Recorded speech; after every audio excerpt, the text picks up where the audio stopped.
Senhor esteja convosco. Ele está no meio de nós. Proclamação do Evangelho de Jesus Cristo segundo João. Glória a vós, Senhor. Este foi o testemunho de João, quando os judeus enviaram de Jerusalém sacerdotes e levitas para perguntar: Quem és tu? João confessou e não negou. Confessou: Eu não sou o Messias. Eles perguntaram: Quem és então? És tu Elias? João respondeu: Não sou. Eles perguntaram: És o profeta? Ele respondeu: Não. Perguntaram então: Quem és afinal? Temos que levar uma resposta para aqueles que nos enviaram. O que dizes de ti mesmo? João declarou: Eu sou a voz que grita no deserto. Aplanai os caminhos do Senhor, conforme disse o profeta Isaías. Ora, os que tinham sido enviados pertenciam aos fariseus e perguntaram: Por que então andas batizando, se não és o Messias, nem Elias, nem o profeta? João respondeu: Eu batizo com água, mas no meio de vós está aquele que vós não conheceis e que vem depois de mim. Eu não mereço desamarrar a correia de suas sandálias. Isso aconteceu em Betânia, além do Jordão, onde João estava batizando. Palavra da salvação. Glória a vós, Senhor. Caríssimos irmãos e irmãs, hoje a palavra do Evangelho que nos ilumina na nossa reflexão de hoje é aqui o primeiro capítulo ainda do evangelista São João, que nos traz a figura, a figura de João Batista, mas já assumindo a sua identidade. João Batista era uma figura famosa aqui antes da pregação pública de Cristo. No começo dos evangelhos surge a sua figura, como sendo alguém que despertava a curiosidade da parte de alguns. E a ele era até dado o título de Messias, mas aqui ele vai dizer, muito interessante o modo como ele responde a esses homens que são enviados a ele já com o objetivo de acusá-lo de alguma coisa aqui, incomodados com a presença de João. Ele vai dizer: olha, eu não sou o Messias. Depois perguntam para ele: então você é Elias? Ele vai dizer: não sou. E depois vai dizer: és o profeta? Ele respondeu: não. Veja como São João ele é muito interessante. Esse evangelista que nós estamos lendo, São João, é o último evangelho. Se vocês pegarem na Bíblia de vocês o Novo Testamento, ele é o último dos 4.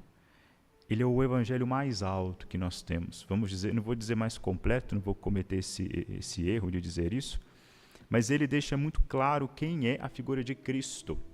Ele já, em primeiro lugar, já disse que o homem de quem ele vai dizer é o verbo de Deus que se encarna. Ele vai dizer: o Jesus, do qual todos os outros evangelhos falam, é Deus, é o próprio Deus que se fez homem.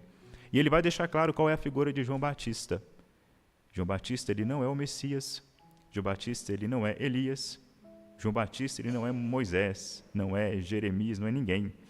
João Batista, ele é o quê? A voz que grita no deserto. E aqui essa voz, ela vai ser silenciada. Claro que vai ser silenciada, porque a voz, gente, ela tem uma função muito específica. A voz, ela transporta a palavra. A partir do momento que a palavra é dita, a palavra, ela permanece na memória de quem a ouviu e a voz desaparece. A voz, ela só tem uma função, que é transmitir essa palavra. E essa voz que gritava no deserto, ela desaparece. Vejam bem, faz para ele 3 perguntas e a resposta vai ficando cada vez mais pequena. Pergunta: você é o Messias? Ele vai dizer: eu não sou o Messias. És tu Elias? Não sou. És o profeta? Não. João aqui está desaparecendo. Ele não vai morrer depois que ele desaparecer, ele vai morrer um pouco depois. Mas o que o evangelista está dizendo para nós? Muito vale, muito é grande aquele que desaparece para dar lugar a Cristo. João, na sua humildade, ele sai de cena quando aquele a quem ele veio anunciar o Cristo, o Senhor a quem ele veio aplanar os caminhos, quando Cristo chega. Ele não é digno de desamarrar, não é, a correia de suas sandálias. Ele não tem direito de pegar nada daquilo que pertence a Cristo, porque chega aqui o seu Senhor. É bonito nós ouvirmos essa leitura que fala da relação de João e de Jesus Cristo. Hoje, não é, no dia 2 de janeiro, dia que nós celebramos a memória de dois grandes santos, São Basílio Magno e São Gregório Nazianzeno, ou São Gregório de Nazianzo. Esses dois santos, eles viveram uma amizade muito profunda, uma amizade muito bonita.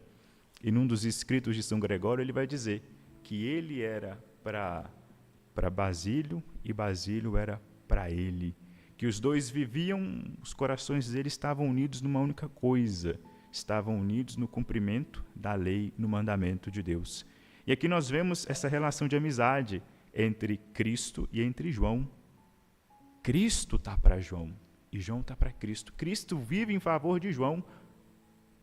Ele vai ainda no ventre de sua mãe até a casa de sua parenta Isabel, e ali os dois se encontram. O que viria, não é, a voz que clama do deserto, tem contato com a palavra com a qual ele iria anunciar posteriormente. Um aqui é para o outro. O coração desses dois homens é que bate num só ritmo, numa só cadência. A proposta que Cristo faz de amizade, não é, no final do Evangelho de João, inclusive, ele vai dizer que ele vai dar a vida por nós. Cristo deu a vida por nós porque ele se considerava nosso amigo. Por causa da amizade, o laço de amizade que ele estabelece conosco, ele vai então morre na cruz. João, ainda nessa perspectiva da amizade, ele vai dizer para os fariseus: dentre vós, eu não sou o Messias, mas dentre vós está alguém que vós ainda não conheceis. Vós ainda não conheceis. E o conhecimento, sobretudo para nós, ele é muito importante. A fé, ela começa por meio do conhecimento. A gente tem que conhecer a pessoa de Cristo.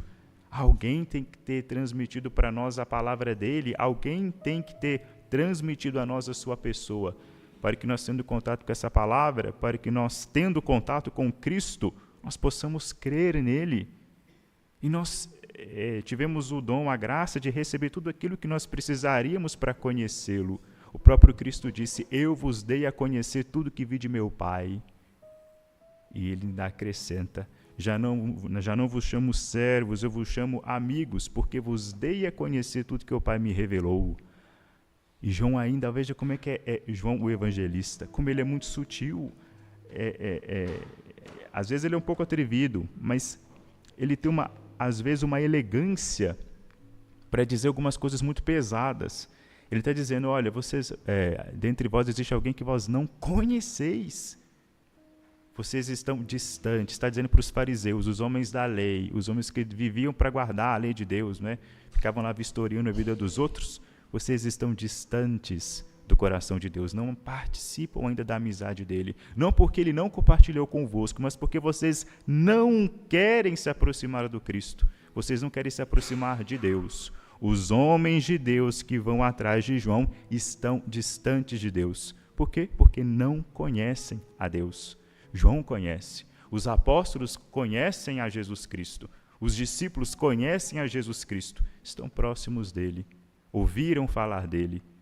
E quando eles conheceram a Cristo, quando foi dado para eles a palavra, o pouco que foi dado a eles conhecer, enxergou neles um desejo de demorar na figura do Cristo, um desejo de segui-lo. Cristo, ele chega aos nossos ouvidos como uma notícia. Isso que eu estou fazendo aqui, por mais, não é, que eu muito fale, eu só estou dando uma notícia desse homem chamado Cristo. E acontece o quê? Se for de alguma valia, essa palavra ela chega no coração de alguém. E quando essa palavra chega no coração de alguém, o que vai acontecer? A inteligência que recebeu essa palavra, recebeu esse nome Cristo, recebeu um pouco de quem é Cristo, como ele age, essa inteligência se encanta. E ela vai mandar uma mensagem lá para a nossa vontade. E vai convidar a nossa vontade a buscá-lo. Eu fico sabendo e depois eu vou buscar como? Buscando, querendo saber quem que é, conhecê-lo. E no conhecimento eu vou demorando no Cristo. Como é que eu posso conhecer o Cristo? Bom, posso conhecer por meio da sua Sagrada Escritura. Eu posso conhecê-lo sobretudo por meio de quem conheceu a Ele e mudou de vida por causa dele. O que essas pessoas fizeram por Ele? Como que elas moldaram a sua vida? Qual que foi a perspectiva delas? Como é que era o olhar que elas tinham para Deus e para os homens? Um jeito de, por exemplo, conhecer a Cristo, conhecer a vida desses dois homens, São Gregório e São Basílio Magno, que naquele laço forte de amizade que eles viveram, eles mostraram para o mundo o rosto de Cristo que se entrega. O tema da amizade, infelizmente, ele é um tema muito machucado hoje em dia. A amizade está morrendo, porque nós não constituímos laços de amizades mais. As amizades hoje, o que nós chamamos de amizade, constituem-se nada mais, nada menos do que laços de interesse. Somos amigos dos nossos colegas de trabalho. Por quê? Porque ali estamos unidos numa quantidade enorme de reclamações. Nós nos juntamos para reclamar da vida. Não existe ali uma troca sincera de afeto, mas existe ali uma necessidade, uma busca para satisfazer necessidades minhas. Eu quero fazer as minhas necessidades na outra pessoa e a outra pessoa a mesma coisa. Existem amizades que são formadas para fazer coisa errada, que são formadas em torno de vícios. Se você vê, por exemplo, um grupo de pessoas viciadas, né, elas ali estão juntas, conversam, riem, etc., mas são amigas de verdade? Parece que não, porque some o vício, o laço se dissipa. Ou quando não, muitas dessas uniões hoje em dia, dessas possíveis amizades, começam a girar em torno de questões libidinosas. Não é? A amizade, ela perdeu o seu campo espiritual e começou a ganhar um aspecto carnal, está virando uma coisa assustadora. Nós estamos abrindo mão desse laço da amizade, que é sim sagrado, é um presente divino. Vai dizer o Evangelho, quem encontrou um amigo encontrou um tesouro. Mas os amigos hoje, a amizade ela é vista como suspeita. Quando duas pessoas se interessam realmente uma pela outra, obrigatoriamente ali, o nosso subconsciente já diz que ali tem que haver um laço libidinoso. E antigamente era assim, existiam dois amigos, as pessoas julgavam mal aquela amizade, mas aqueles amigos pouco importavam, ou seja, aquele julgamento pouco valia para aquela relação daqueles dois ali. E estava tudo bem. Hoje em dia não. Hoje em dia as pessoas falam, desconfiam daquela amizade, e a chance daquela amizade de fato não ser uma amizade, mas ser um relacionamento libidinoso, seja lá quem for, entre homem e mulher, entre homens, entre mulheres, o risco desse preconceito, desse prejuízo estar certo, hoje em dia é muito grande, porque todo mundo está se entregando a isso. A amizade, ela saiu desse campo bonito, de sacrifício mútuo, para virar uma busca de satisfações mútuas. A amizade, ela é definida por Santo Tomás de Aquino, é muito simples, ele tem razão. Ele diz que é gostar das mesmas coisas e odiar as mesmas coisas. Basicamente é isso. Idem nolem, idem velem. Gostar das mesmas coisas, rejeitar as mesmas coisas. A amizade ela começa por coisas em comum, por gostos em comum, interesses em comum. É muito difícil haver uma amizade verdadeira e sincera entre uma pessoa honesta e uma pessoa desonesta. Por isso aquela frase, quem anda com os porcos farelo come, né? Porque é difícil uma pessoa com uma inclinação boa, uma inclinação reta, ter uma amizade verdadeira e sincera com uma pessoa de inclinação torta, porque as duas pessoas não almejam as mesmas coisas.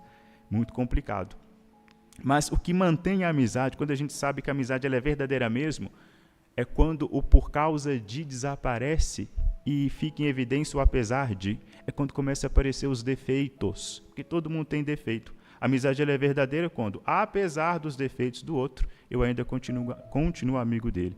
Apesar das raivas, dos estresses que eles podem nos causar, das rugas que acontecem, eu ainda continuo aqui. A amizade verdadeira ela é atestada quando os amigos estão dispostos mais a dar-se do que a receber. A amizade, uma das frases fortes, né, de São Gregório, quando ele vai falar de São Basílio, é esta, que eles disputam, eles brigam entre si, mas não é para ser melhor do que o outro, eles disputam para ceder, para um ceder o lugar ao outro. Essa que consiste a briga dos dois. E ele diz, a glória minha é a glória dele. Não há inveja. Eu fico feliz quando ele está feliz e vice-versa. Eu fico triste quando ele está triste e vice-versa. E ele assina, ele fecha, esse relacionamento de amizade entre os dois, colocando o nome de nosso Senhor Jesus Cristo ali. Todos os dois estão unidos entre si porque estão unidos a Cristo. Todos os dois estão unidos entre si porque, antes de tudo, são apaixonados por Cristo. E, sem dúvida alguma, é o mesmo Cristo que sela esse laço entre os dois, que torna esse laço quase que inquebrantável, que faz com que um seja abnegado de si em função do outro, do mesmo jeito que Cristo, sendo Deus, abnegou-se totalmente de si por nossa causa. Cristo está mais disposto a dar-se do que a receber alguma coisa, como ele fez. Ele deu-se muito, ele deu-se por inteiro e nos pediu muito pouco. Ele deu-se assim que é Deus e pediu a nós que somos homens, uma divindade infinita, poderosa, se contentando com a nossa humanidade limitada e frágil. Mas é isso que ele pediu.